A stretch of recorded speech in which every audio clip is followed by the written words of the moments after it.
Bonsoir à toutes et tous. Merci de regarder Africa Sud Télévision et bienvenue dans cette édition. Mais avant, le sommaire.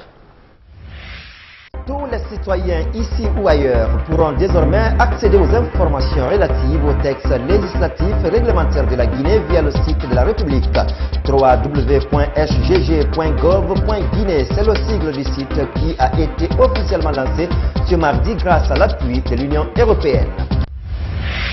Toujours pour les citoyens, chacun doit maîtriser le contenu de la Constitution guinéenne, quelle que soit sa langue. En tout cas, c'est la vaste campagne de traduction et de vulgarisation des textes relatifs aux droits de l'homme dans les langues nationales lancée par l'INIDH.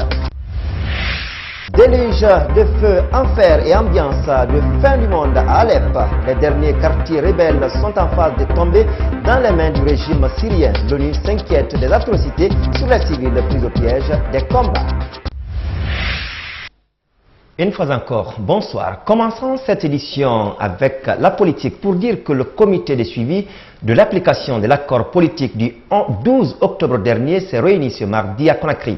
Cette session, dirait-on, a permis de faire le point de chaque activité réalisée par les 6 commissions techniques mises en place à l'effet. La rencontre a également permis aux acteurs impliqués dans ce dialogue d'éclairer sur le point relatif au code électoral transmis à l'Assemblée nationale. Suivez le porte-parole de l'opposition républicaine, Aboubakar Silla. Nous avons quand même d'entrée de jeu relevé le cas de ce projet de code électoral qui a été transmis par inadvertance à l'Assemblée nationale et qui ne correspondait pas dans son contenu aux dispositions relatives aux élections communales telles que prévues au niveau de l'accord du 12 octobre 2016. Le secrétaire général qui a remplacé le ministre absent de Conakry nous a certifié que le ministère de l'administration du territoire et de la décentralisation allait immédiatement, dans les 24 heures, procéder au retrait et à la substitution du code actuel à l'Assemblée nationale par un nouveau code qui allait reprendre toutes les dispositions donc, de cet accord. Donc c'est une mini-crise qui a failli éclore, mais je crois qu'elle a été tuée dans l'œuf, puisque le gouvernement a donc décidé de corriger cet état de fait. Donc nous pensons que d'ici demain, c'est ce qu'en tout cas nous avons prévu comme planning, d'ici demain ou plus tard, ce texte sera à l'Assemblée nationale pour nous permettre de commencer à l'examiner immédiatement, d'autant que le budget 2017 a été adopté aujourd'hui. Par ailleurs, Aboubakar Silla invite tous les acteurs à se maintenir dans l'esprit des points de l'accord et dénonce l'attitude de la Commission électorale nationale indépendante. Suivez-le à nouveau. Il faut dire que nos préoccupations essentielles, c'est essentiellement au niveau de la Commission électorale nationale indépendante. Nous avions prévu que cette institution participe à certains travaux d'une commission qui est chargée notamment du fichier électoral et de l'organisation des élections communales. Mais malgré plusieurs relances, la CENI ne veut pas s'impliquer dans le travail du comité de suivi d'une façon ou d'une autre. Donc nous avons là une inquiétude, nous avons le sentiment qu'il n'y a aucune volonté de collaboration entre cette institution chargée de la gestion des élections en République de Guinée et le comité de suivi chargé de l'application d'un accord qui dispose pour ces élections. Aboubakar Silla, président de l'UFC et porte-parole de l'opposition républicaine. Je vous le disais en titre, initiation ce mardi à Conakry d'une campagne pour la traduction et la vulgarisation dans toutes les langues nationales du pays, les extraits de la Constitution guinéenne. Ce programme qui concerne les articles relatifs aux droits de l'homme devra toucher tous les citoyens de Conakry et même ceux de l'intérieur du pays. L'initiative est de l'Institution nationale indépendante des droits humains de concert avec le Centre européen d'appui électoral. La démarche vise à promouvoir et protéger les droits humains en République de Guinée. Oumar Sow. La tenue de cet atelier d'orientation en prélude de la campagne de vulgarisation des extraits de la Constitution guinéenne constitue selon le vice-président de l'Institution nationale indépendante des droits humains la concrétisation de l'engagement de son organisation à promouvoir et à défendre les droits des citoyens. Le but visé est de permettre aux citoyens alphabétisés ou non de s'approprier des extraits de la Constitution relatifs aux droits de l'homme dans leur propre langue. La démarche de notre institution s'inscrit en droite ligne de l'une de ses principales missions, celle de contribuer à la mise en place et au renforcement d'un cadre national de promotion et de protection des libertés et droits fondamentaux de l'homme. Ce programme comprend plusieurs étapes, à savoir l'identification des extraits à traduire, la transcription dans les langues nationales ainsi que dans l'alphabet Nkou. Pour le représentant résident du Centre européen d'appui électoral, l'accompagnement de son institution à ce projet est d'œuvrer pour le maintien d'un état de droit dans le pays. Nous voyons que cette institution va pouvoir se projeter grâce à ce projet à l'intérieur du pays. Et c'est vrai qu'on dit souvent, les droits humains, ça ne se protège pas, ça ne se défend pas dans les capitales des pays en question, mais ça se défend partout sur le territoire. Aux yeux de beaucoup d'observateurs, l'état de droit se construit sur toute l'étendue du territoire national, pas uniquement dans la capitale, d'où l'accompagnement de l'Union européenne pour cette campagne de vulgarisation. Ce projet d'aller à la rencontre de la population guinéenne, y compris à l'intérieur du pays, afin de partager et de diffuser ce travail d'adaptation par la langue nationale des grands passages de la Constitution, est indispensable pour la consolidation de l'état de droit. On dit que nul n'est censé ignorer la loi, mais encore faut-il qu'on donne l'occasion à chacun de connaître la loi. Le représentant du chef de l'État salue l'initiative de la traduction dans les langues du terroir, le contenu des chapitres de la Constitution. Dans notre pays, à Porto d'Anatapet, tous les efforts doivent être déployés afin que les textes fondamentaux qui régissent la vie des citoyens soient connus et compris par ceux-ci. La Guinée étant signataire des conventions relatives aux droits de l'homme, elle ne peut en aucun cas s'épargner, selon le ministre d'État de la Justice, garde des Sceaux, de la défense des droits humains dans le pays. La vulgarisation des éléments de la Constitution et trait aux droits de l'homme me paraît capitale. Et très sincèrement, c'est par là aussi qu'on bâtit et qu'on contribue à la construction d'un état de droit sur lequel tous les Guinéens aspirent aujourd'hui. Les travaux de ce séminaire seront couronnés par la campagne de sensibilisation qui s'étendra du 19 au 21 décembre sur toute l'étendue du territoire national. Un autre souci pour faire de la Guinée un état de droit. Le site du journal officiel de la République a été lancé ce mardi au secrétariat général du gouvernement. Cette initiative vise à viabiliser les actions du gouvernement et rendre accessibles à tous les informations sur tous les textes législatifs et réglementaires du pays. C'est un projet rendu possible grâce au partenariat avec l'Union européenne à travers le Centre d'appui électoral. Soirée Boubacar pour plus de détails.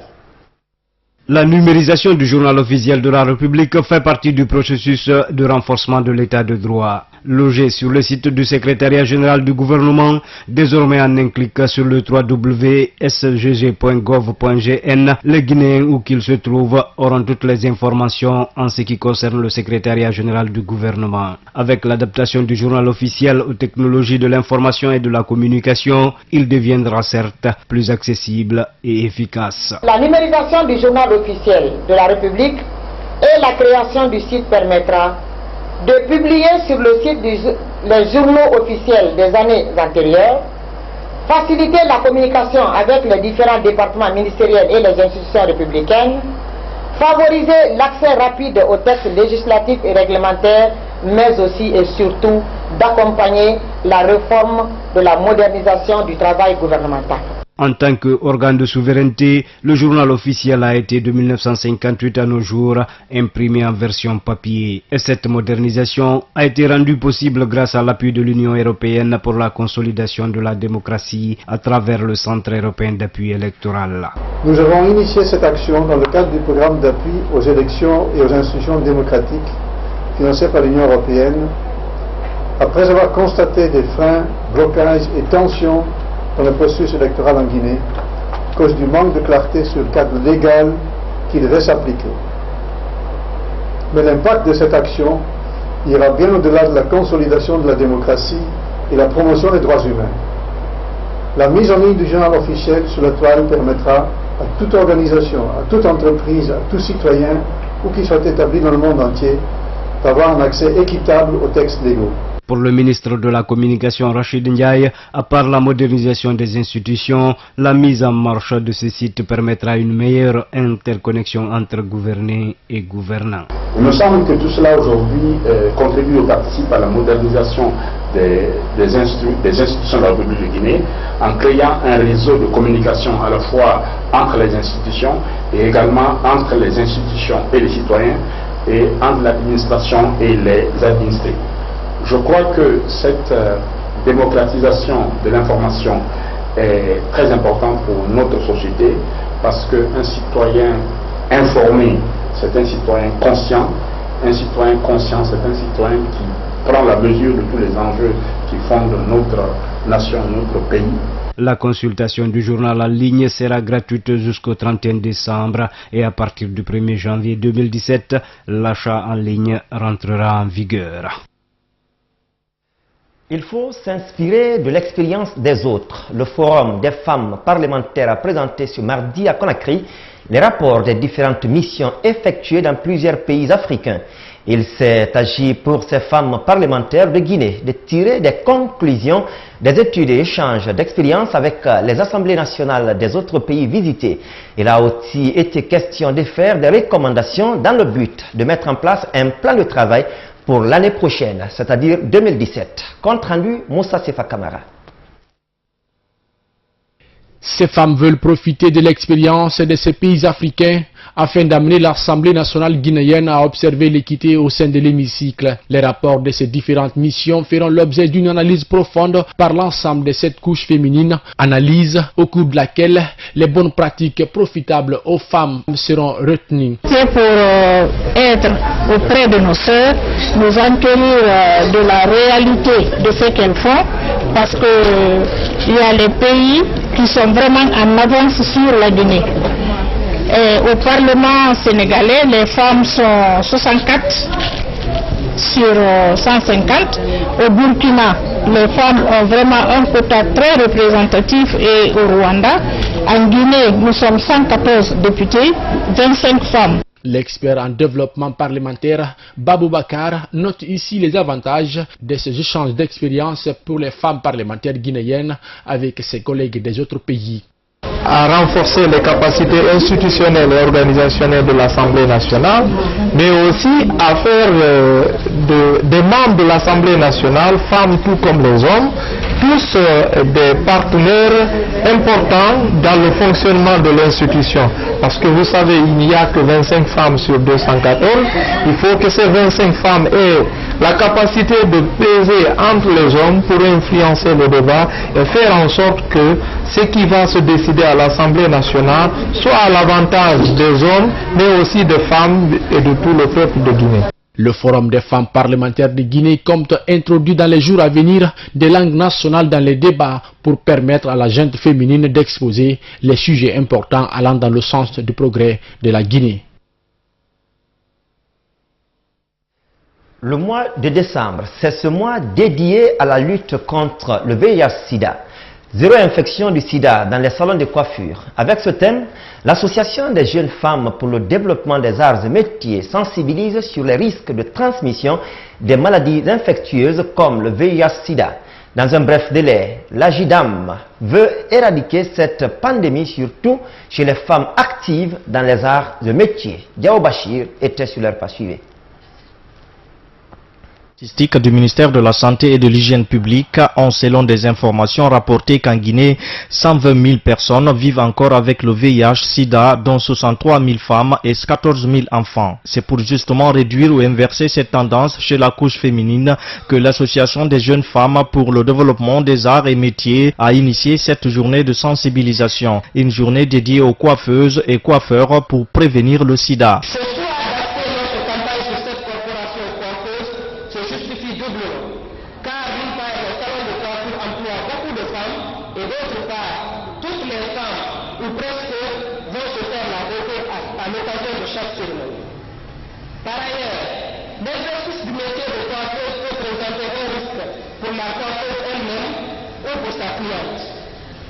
Dans la mesure où les instruments tranchants et non tranchants, la lame, les curottes, les serviettes, les capes pour le citer que cela serait effectué. Selon l'un des rapports publiés par le Comité national de lutte contre le sida, les femmes restent les plus touchées par le virus du sida en Guinée. D'ailleurs, pour pérenniser cette action de sensibilisation avec la Corporation des coiffeuses de Conakry, l'association des jeunes femmes pour le développement des arts et métiers appuyée par ses partenaires compte poursuivre sa mission, celle d'obtenir zéro infection dans les salons de coiffure. Les prochains jours, on va aller en collaboration avec la CNLS, continuer la restitution et les suivre dans leur atelier de coiffure pour voir quelles sont les difficultés qu'elles rencontrent pour ne pas stériliser ces matériaux et mettre ces clientèles en œuvre. Dans des salons de coiffure, justement, les messages semblent tomber dans de bonnes oreilles.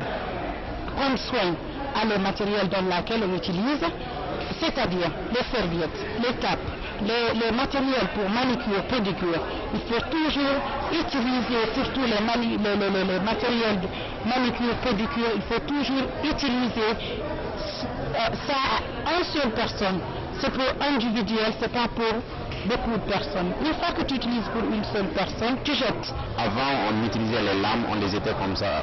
Mais aujourd'hui, ils nous ont fait comprendre qu'après avoir utilisé une lame, tu peux la stériliser aussi avant de la jeter. Main dans la main, le Comité national de lutte contre le sida et cette association sont engagés à diminuer, voire éradiquer les risques d'infection en Guinée. Une action de l'AGF DAM a salué et a encouragé une autre campagne pour la réduction des risques. Cette fois-ci, c'est avec les risques liés à l'énergie. C'est donc l'objectif que s'assigne le groupe Atlas Guinée pour cette entreprise évoluant dans l'énergie d'initier en collaboration avec une entreprise française un séminaire sur le traitement des huiles diélectriques pour une meilleure maintenance des machines tournantes. Oumi Kamara était au lancement. Suivez son compte rendu. Depuis 2012, le groupe Atlas Guinée évolue dans le domaine de l'énergie. Aujourd'hui, l'entreprise se dit préoccupée par les problèmes qui assaillent le domaine énergétique en Guinée. C'est pour donc parer à cette situation qu'Atlas, en partenariat avec Aras Maxei, une entreprise française, compte apporter une touche particulière pour aider le pays dans son élan de développement. Cette initiative, c'est vraiment pour donner les meilleurs. Et aussi, aider la Guinée à avancer, donc essayer d'avancer ensemble. Notre domaine d'activité principale est le négoce international. Et également, la gestion de patrimoine et un point fort. Selon les cadres d'Atlas Guinée, le choix porté sur cette entreprise française n'est pas fortuit. Reconnu mondialement selon son responsable commercial, Aras Maxei envisage des solutions plus concrètes pour la réduction des risques liés à l'énergie dans le pays. Donc notre objectif, nous, Aras Maxei, c'est de pouvoir apporter aujourd'hui en Guinée des solutions concrètes qui vont permettre dans un premier temps d'optimiser la stratégie de maintenance des réseaux, notamment orienté transformateur, donc pour permettre au réseau d'avoir moins de pertes, plus de rendement et moins de défauts sur les lignes de transport d'énergie. Les attentes liées à cette formation de 24 heures sont grandes, à en savoir Mamadou Télissamake de l'EDG. C'est pourquoi elle doit apporter un plus dans la qualification de la main-d'œuvre. C'est le professionnalisme qui va changer parce que nous pensons qu'avec cet atelier, on aura des éléments nouveaux qui vont essayer d'améliorer la méthodologie de travail au niveau des travailleurs. Espérons qu'Atlas Guinée, à travers ce partenariat, pour réussir dans l'atteinte de ses objectifs, quand on sait que les risques énergétiques sont énormes. La deuxième édition des festives de l'université Kofi Annan de Guinée débute jeudi prochain. L'établissement met 3 journées au service de la culture guinéenne. Selon les organisateurs, l'événement mobilise des artistes guinéens et ceux étrangers. Le lancement, et c'était hier, devant Sa'alou Yambouno, notre reporter. Suivez. À travers cet événement artistique et culturel, cette université de la place entend se distinguer des autres établissements d'enseignement supérieur du pays dans le domaine culturel. C'est aussi une façon pour elle de poser sa pierre contributive pour le progrès de la culture nationale. Pendant ces 3 jours, toutes les tendances seront au rendez-vous. La première scène, donc la première journée, c'est la journée hip-hop, c'est le jeudi. Puis nous avons la grande journée du Mandingue. Donc ça, ce sera évidemment le vendredi. Donc le samedi, il y aura donc la grande scène dehors avec notre tête d'affiche, la 3e tête d'affiche qui est Pépé Oleka. qui va renforcer ça par l'invitation officielle du Bénin. C'est-à-dire que chaque édition, on invite un pays frère qui est l'invité d'honneur. À quelques heures de l'événement, les répétitions vont bon train. L'orchestre Conakry Cocktail joue les premières notes musicales. Les artistes, eux, s'apprêtent à offrir de grands spectacles au public. Je pense que je donnerai tout mon cœur, en fait, à ma manière, c'est-à-dire je montrerai au public guinéen c'est qui Agenti Boulit. Agenti Boulit, Boulit, Boulit, Boulit, Boulit, mi kam fi murder them. You see me I say, them boy, mi kam again fi kill them. La promotion de la culture en milieu scolaire et universitaire demeure une préoccupation des autorités du pays. Mais malheureusement, peu d'établissements s'inscrivent dans ce sens par faute de soutien. Les organisateurs des festives de l'université Kofi Annan de Guinée, eux, n'attendent pas l'aide de l'État pour agir. Sur le continent, coup de froid diplomatique entre Alger et Bamako. Le Mali demande une enquête sérieuse sur les conditions d'expulsion des dizaines de ses ressortissants par l'Algérie. La semaine dernière, vous le savez, une vaste opération policière avait pris l'allure d'une gigantesque rafle de chasse aux clandestins. 250 interpellations au moins et des arrestations brutales, si on croit bien aux témoignages. Regardez. Les visages sont défaits, les corps et les esprits éprouvés. Tous, ici, ont été rappelés par la police algérienne, détenus dans un camp d'Alger, puis envoyés vers le sud, à Tamanrasset. Peu d'eau, quasiment pas de nourriture et des mauvais traitements. Après 11 jours de cauchemar, Mohamed Diawara craque dans les bras du représentant du ministre des Maliens de l'extérieur, venu les accueillir. On nous a très maltraités là-bas, frappé aux gens, on était à la maison, on est quitté au travail, on a préparé à manger, qu'on va venir manger, donc les gendarmeries sont rentrés dans notre cour. Aucune demandé, ils ont venu nous attraper comme ça. Ils sont 266 ressortissants maliens à avoir subi ce rapatriement forcé. Certains étaient en Algérie le temps de s'organiser pour passer en Europe. D'autres s'y étaient installés pour y travailler, comme Ibrahim, qui a passé les 4 dernières années de sa vie. Mais du jour au lendemain, tout s'est effondré. Vraiment, ça m'a fait mal. Ça m'a fait mal jusqu'au bout. Parce que je n'ai jamais vu dans un pays, même s'il y a le refoulement, au moins il y a une explication à donner aux gens. Comme ça, personne ne comprend rien. Beaucoup de gens parmi nous qui ont laissé de l'argent là-bas, il y a tous ces gens que tu vois, il n'y a personne qui a l'argent. Alors arrivés à Bamako, ils ont été enregistrés et vaccinés. Et c'est bien tout ce qui est prévu pour eux. Pour l'heure, le gouvernement malien semble tout aussi impuissant et surpris que ses ressortissants. Maintenant, nous ne savons pas la raison qui a poussé le gouvernement algérien à procéder à des rafles massifs et à rapatrier ces Africains du sud du Sahara qui se trouvent pratiquement bien intégrés chez eux. Depuis le 1er décembre, plus de 1500 ressortissants d'Afrique subsaharienne ont été raflés à Alger pour être expulsés vers leur pays d'origine.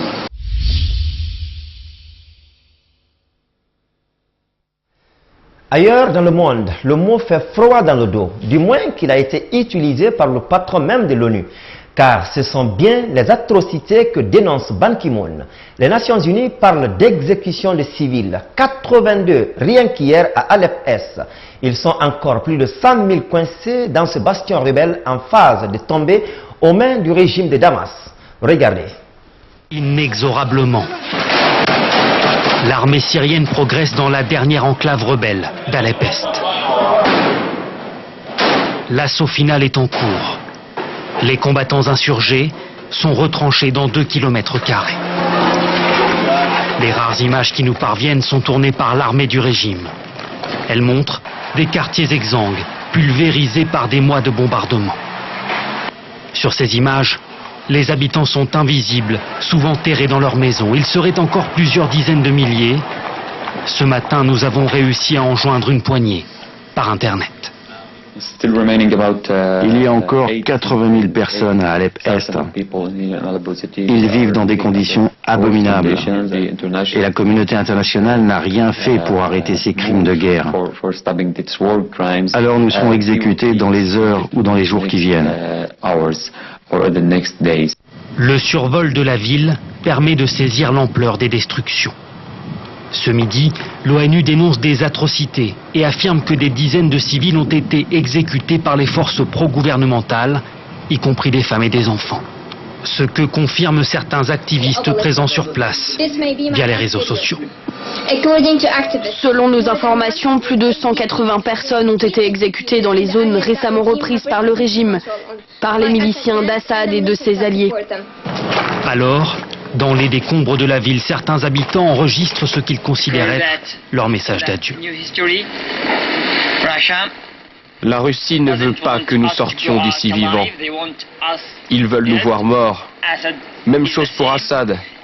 Hier soir, on les entendait même célébrer leur victoire dans les autres quartiers d'Alep. Ils faisaient la fête sur nos cadavres. Des images de célébration largement relayées hier soir par la télévision d'État syrienne. Alep-Est n'a pas encore été définitivement reprise, mais sa chute semble désormais inévitable. La Syrie toujours. Le pays est aujourd'hui un chantier prioritaire du futur patron de l'ONU. Antonio Guterres a prêté serment lundi. L'ancien Premier ministre portugais a été formellement investi par l'Assemblée générale des Nations Unies et il va prendre fonction le 1er janvier prochain. Il a tant bien même annoncé la couleur de son mandat qui sera celui de la réforme, voire de la rupture. Suivez. Tout en symbole, le nouveau secrétaire général des Nations Unies prête serment le jour où la partie rebelle d'Alep vit ses dernières heures, symbole de l'impuissance de l'ONU. Antonio Guterres avait déclaré que la Syrie serait sa priorité lors de son élection. Dans son discours, il n'y a fait référence qu'une fois. Des crises les plus aiguës, en Syrie, au Yémen, au Soudan du Sud et ailleurs, aux disputes de longue date, y compris le conflit israélo-palestinien, il nous faut davantage de médiation, d'arbitrage et de diplomatie créative. Un remerciement appuyé à son prédécesseur Ban Ki-moon avant de développer le concept très onusien de prévention. La prévention exige que nous nous attaquions aux causes profondes à travers les 3 piliers des Nations Unies: la paix et la sécurité, le développement durable et les droits humains. Cela doit être la priorité dans tout ce que nous faisons. Autre priorité, la réforme de l'institution dans un contexte rendu très incertain par l'élection de Donald Trump. Nous devons trouver un consensus autour de la simplification, de la décentralisation et de la flexibilité. Ça ne profite à personne s'il faut 9 mois pour envoyer nos spécialistes sur le terrain. L'ONU doit changer. Un changement qui ne pourra se faire sans redonner une véritable autorité à l'ONU, minée par la rivalité entre les grandes puissances. Pour Antonio Guterres, le plus difficile commence. Les Nations Unies, une nouvelle année, de nouveaux défis. C'est le calvaire et le courage de ces 2 jeunes dames qui ont été distinguées. Nadia et Lamia sont résidiées. Aux yeux des djihadistes, elles sont des infidèles.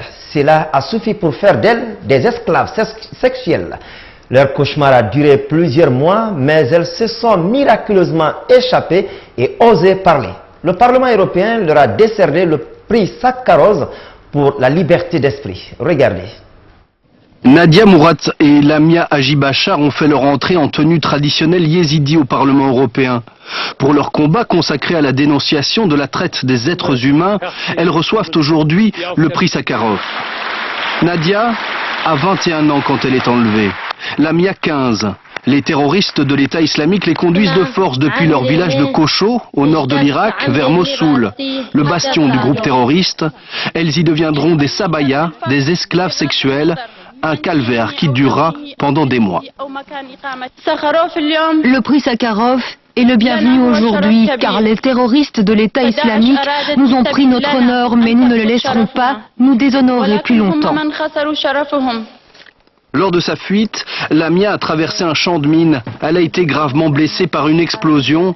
Son visage en porte encore les cicatrices aujourd'hui. Elle a perdu son œil droit. Oui, il y a plus de 3500 femmes qui sont toujours les captives des terroristes. Et je veux leur dire que nous les soutenons et que nous allons continuer à nous battre contre les terroristes jusqu'au moment où elles seront libérées. Pour son combat et son courage, Nadia avait déjà été faite ambassadrice de l'ONU par Ban Ki-moon. Les terroristes de Daesh sont arrivés pour nous kidnapper, pour tuer, pour violer. C'était un génocide. Ce n'est pas plus compliqué. En quelques jours et même en quelques heures, des milliers de yézidis ont été exterminés. Et des milliers de femmes et de fillettes ont été kidnappées juste parce qu'elles étaient yézidis.